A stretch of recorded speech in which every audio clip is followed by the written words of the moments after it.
Next on Worcester News tonight, dozens of central Massachusetts first responders are in the Merrimack Valley aiding with Thursday's explosions.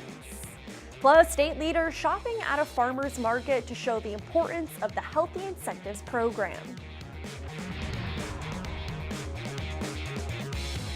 Good evening and thanks for joining us. I'm Olivia Lemon.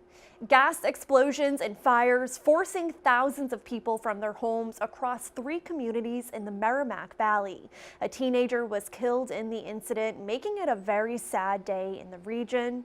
Now, people are demanding answers. Crews are cleaning up, assessing the damage, and working to get the power back on.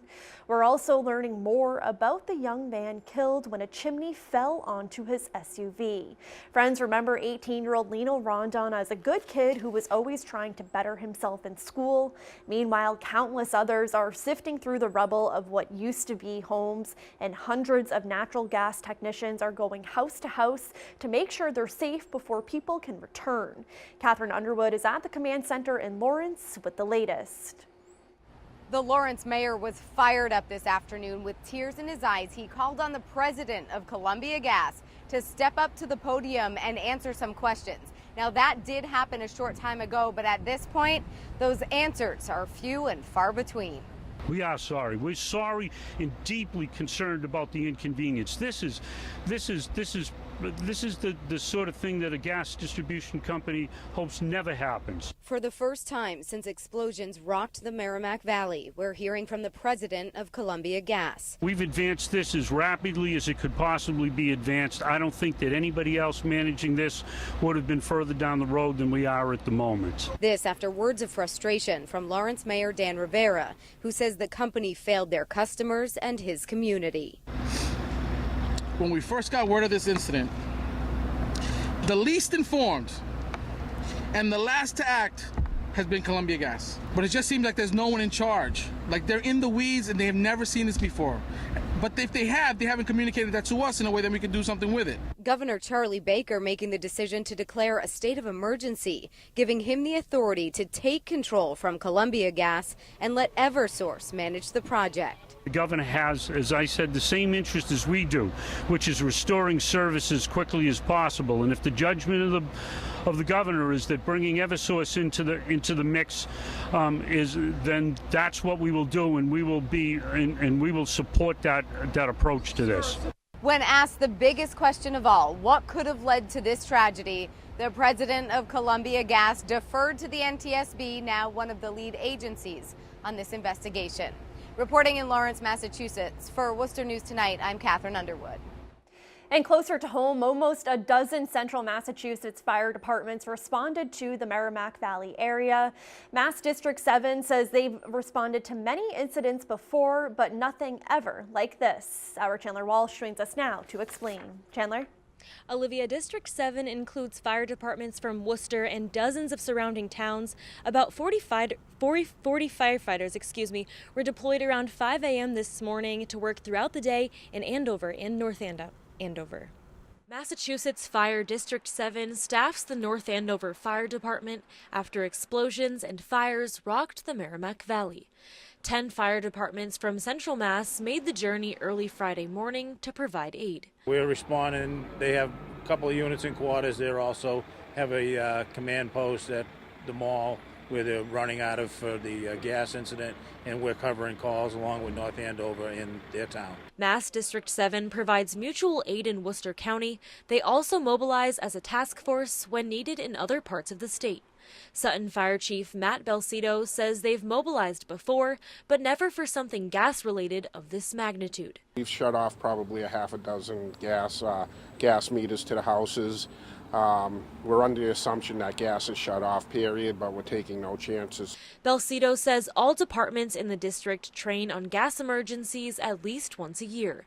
This District 7 group is handling North Andover's fire and medical calls. Mostly for gas, smell of gas shut-offs, alarm sounding. We did have a report of a building fire this morning, which turned out to be steam. thank God. Columbia Gas also in the community Friday, clearing some North Andover streets for residents to re-enter their homes. Lynn Lichardello says it's good to get the all clear. She evacuated as soon as she heard sirens Thursday. When we tried to leave, there were fire trucks stopped at various homes because there was already stuff happening at homes, fires at homes. For Merrimack Valley residents like Lichardello, seeing departments from all over New England, including District 7, is heartwarming. Wow, it feels good to be here and to have everybody rush to your aid.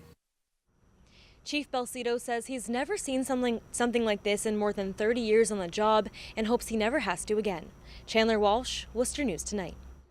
In a big response to this event from local and national politicians, state leadership, including the governor and Senators Warren and Markey, examining one of the homes heavily damaged Thursday. The senator stressing getting people back into their homes needs to happen quickly and safely.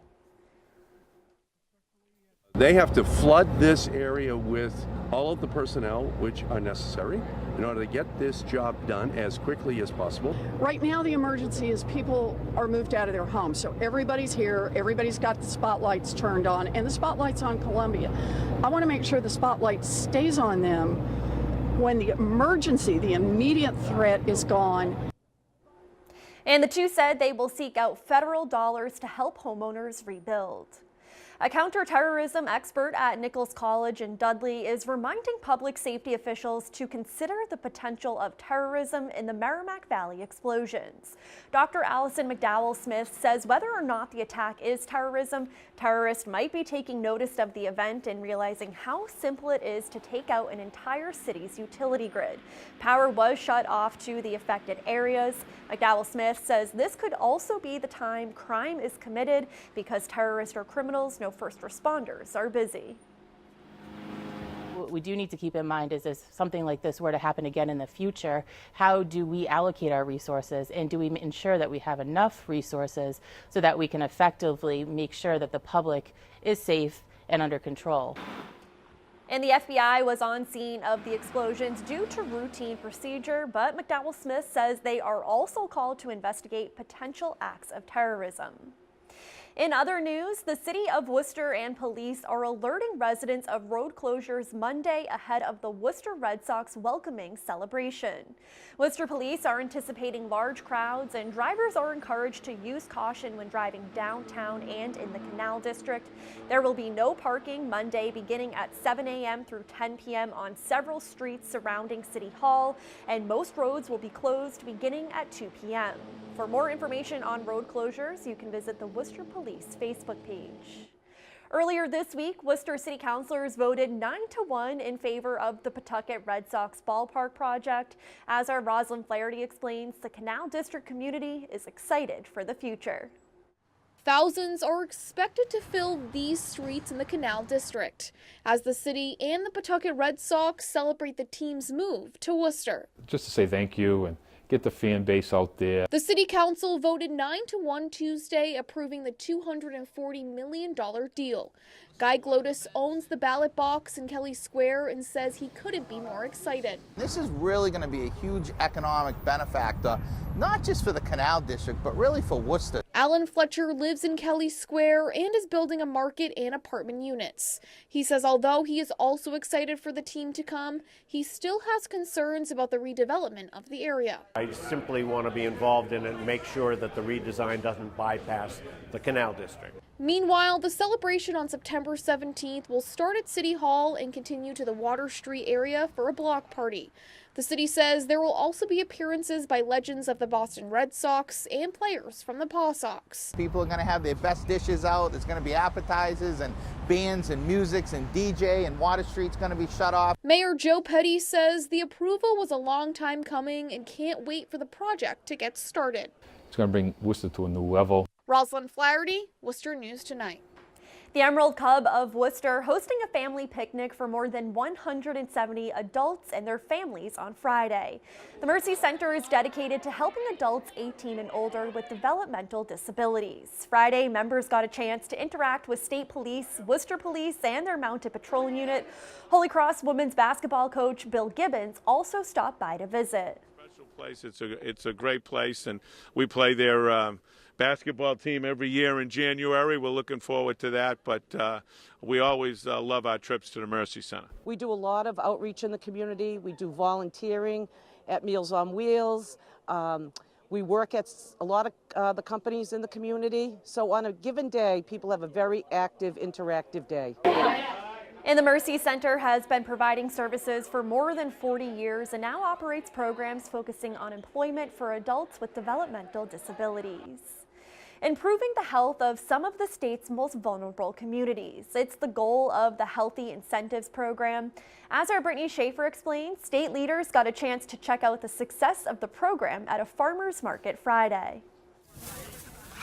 Central Massachusetts state leaders did some shopping today. I got myself a big bag of delicata squash. I got some red potatoes. I got stuff for a salad, the biggest leek I've ever seen in my life. The fresh produce highlighting the main reason for their visit to a Worcester farmers market to have a conversation about the success of the Healthy Incentives Program. It's a program that I believe in enormously. Rep. Dan Donahue and I were the leads on filing the increase to the HIP program in the state budget this year. Central Mass was a leader in this, and I think the fact that the program has grown, I think it backs up everything that we've said and why we should be supporting more of these types of programs. The program offers money for families on food stamps when they purchase local food from Massachusetts farmers. Since it launched in April of 2017, families have bought more than $6 million through HIP. This program makes a huge difference in people's food budget who are already on SNAP. Friday, the state officials toured the Beaver Brook Farmers Market in Worcester.